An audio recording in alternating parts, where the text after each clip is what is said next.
Good morning, students. I hope you all are fine and you have done well during your break. That is, you have studied as well as simultaneously you have been learning also. So let's now start with our same cycle, that is learning teaching procedure. So we both are occupied now. Let us all open our minds for the process of study. Now I am starting with chapter 11, that is coming in your half yearly syllabus. Okay, chapter 11, that is force and pressure. Now force and pressure, if you find the term force indicates something that you are applying on an object in the form of a push or a pull. Okay, pull means that if I am stretching a rubber band or an elastic, that can be called as a pull. And that is being done because of the force. For example, you can see I have an elastic here. This is the normal length of the elastic. If I am trying to pull it, because I am applying the force from both the sides, it is getting stretched. That means the shape of the object is also changing. Okay. Now, if I look at the board, if I am trying to push it, again the object is moving. So this push or pull, which can cause a change in the state of the object, is called as force. Now coming to the other details about the force, let us see that force has got a magnitude and direction.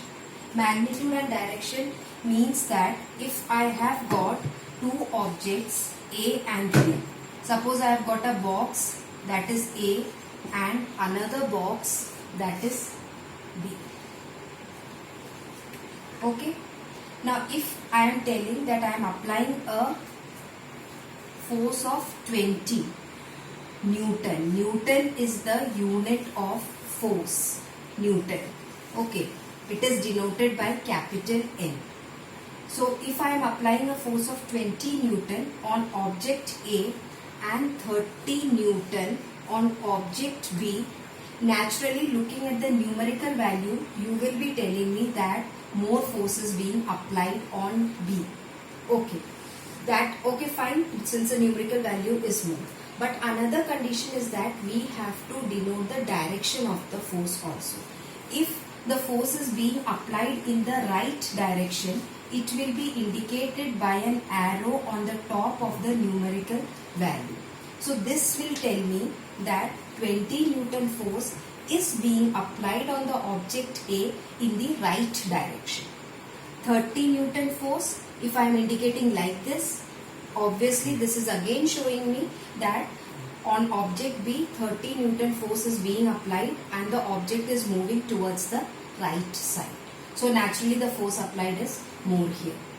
Now let's come to the next topic, that is effect of force. Before coming to effect of force, one more thing I want to mention here is that how does the force arise. For example, if I am having a marker in my hand, I am holding it in this manner. So marker is applying a pressure, that is a gravitational force. Since I feel that marker should not fall down, I am applying an equal force in the upward direction. So these forces are counteracting each other. So whatever interaction is taking place between the marker and my hand, that is the force. Right? So let us look at the effects of the force. Now see children, in here it is clear that push or pull of an object is called as a force. This is the definition of the force. Now a force will be coming into play when there will be an interaction between two objects. Here you can see that a car is being pushed by a man, that is push is taking place. The girl is pulling the chair. Okay, that means interaction is there between the girl and the chair. Here it is between the man and the car. So force can take place when there is interaction between two different objects. Now later on we will come to the next part, that is contact and non-contact forces, in which more I would be specifying about it. Now what are the effects of the force? Now effects of the force, you can see the first effect, that it can change the state of rest or motion of the body. That means that if the object is at rest, okay, for example a ball is in the center, in the center of the playground. If you are giving a kick, what will happen? From rest, it will start moving. That is the effect of one force. It can change the direction of motion of the object. That means that the ball was moving straight, but you kicked the ball and made the ball to move right or left direction. That is, you can say direction of motion of the ball has changed. Here you can see the body is at rest, and due to force, the man is applying the force and the body has started moving. Here also the boy, when he is rolling the tire, he is continuously changing the direction of the movement of the ball. Here you can see that the dough is being made.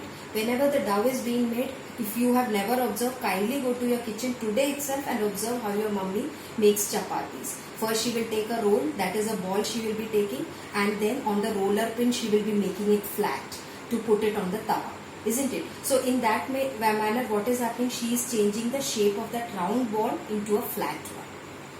Here also you can see, as I have showed you earlier also, that elastic, that when you are stretching, the shape of the object is also going to change. So these are the effects of the force. Now let us perform some activity so that it can be clear. Now let's take the ball. Now here you can see the ball that is at a rest position. Clear? Now if I am applying some force, the body is moving. Okay, so this is because of the force which I have applied. So it is going to, it shows the effect of the force, that is, it can make a stationary object to move. Okay, now if the ball was continuously moving and again I gave a push, then what had happened? That is, the speed of the ball has increased. So it can increase the speed of the object. If the ball is moving in the straight direction and I am continuously applying the force, the ball can move this side, that side. That indicates that this will be indicating that naturally the direction of motion of the object also can be changed due to force.